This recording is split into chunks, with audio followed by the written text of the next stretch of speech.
Welcome back to Hannity and Colmes. I'm Sean Hannity. David Duke is running for Congress. He'll join us in just a few minutes. Also, Congressman Robert K. Dornan, B1 Bob. He'll be coming up in our next half hour. Please stay tuned. We're going to go to our busy phones. We have John standing by in Ohio on Hannity and Colmes. How are you, John? Pretty good. Good evening. How are you guys? Terrific, sir. Glad you called. Okay. My question is for Colonel Hackworth. We call him Hack, by the way, right? That's your nickname? That's it. Okay. Well, I have a hard time doing that. Yes, sir. Fire away. Look, I had a hard time, too, until he said, please, call me Hack. No, I locked his heels together is what I did. Okay, Hack, I got a question for you. During Romulay, or perhaps even before, do we know if our military and NATO had a plan, perhaps, of imposing a threat from the north to pull the Serb forces up that way and out of Kosovo? Well, the military's got a plan for everything called contingency planning. But in this case, they just telegraphed every play and didn't put forces on the ground. So Milosevic knew exactly Colonel, what we were going to do. let me follow up on that. Now, there's a report out tonight that there's 8,000 troops that are heading over there. You just got done, Shirley, saying that it's inevitable we're going to have ground troops. We got the 2,000 support troops for the Apaches. The Apaches are coming in 2 weeks here.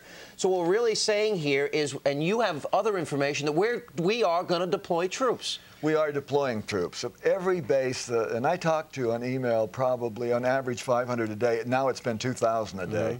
And I'm getting reports from soldiers all around the country. They're moving from all around the country. Rangers are going out from Fort Benning, Special Forces going out from Fort Carson, and so on. So the whole thing that blows me out is we're calling the operation that's going into Albania support troops. Now I want to tell you what these support troops are.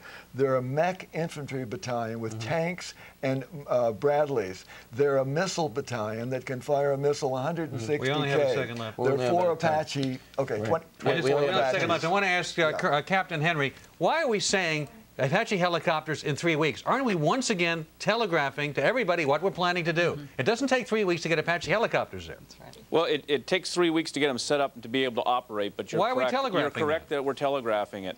Well, also, I heard today, Captain, from a really good source, an Army aviator, senior Army aviator, he said, 2 days, babe, we can fly them there. And so and this is just another ploy, isn't it? Yeah, it seems to me what the Apaches are all about is that we're going to bring in this awesome weapon that killed all of these tanks. And it's like our bombing campaign. If you don't come and sign the peace treaty, we're going to bomb you. That failed. Now we're going to bring in this secret weapon. We will take a break. We'll come back. We'll continue our discussion later on. Congressman Robert K. Dornan, B1 Bob, joins the debate as we continue on Hannity and Colmes. Please stay tuned.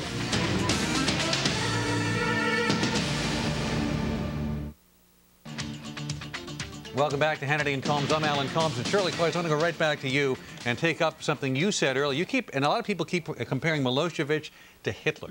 And look, with all due respect, we had about 2,000 lives lost in the past year in Kosovo. And that doesn't compare. Every life is precious, but that doesn't compare to the kind of Holocaust Hitler's responsible. And doesn't diminish the atrocities Hitler perpetrated when every time there is an evil dictator, he is compared to Hitler? Now, he is not identical to Hitler, and this situation is not identical to the Holocaust. But do you really think, Alan, there are only 2,000 dead? Think again. Just last summer, during the Serbian offensive against the KLA, 500 villages were reduced to rubble. We know that. But we also know that 250 of them were closed completely to monitors. There are many mass graves out there. We'll find them, just as we found them in reckless to invoke Hitler every time. No, I don't think so in this case. I think we have well-established patterns and practices of a man who's moved across Europe, starting with invading Kosova in 1989, fighting in Slovenia in 91, fighting in Croatia, fighting in Bosnia, back again now, threatening Montenegro. This man talking about a sovereign nation right now, not expansionism. No, it's not sovereign. We have Chris in Washington. Let's get to it if we can. Chris, thank you for calling. Go ahead. Yes.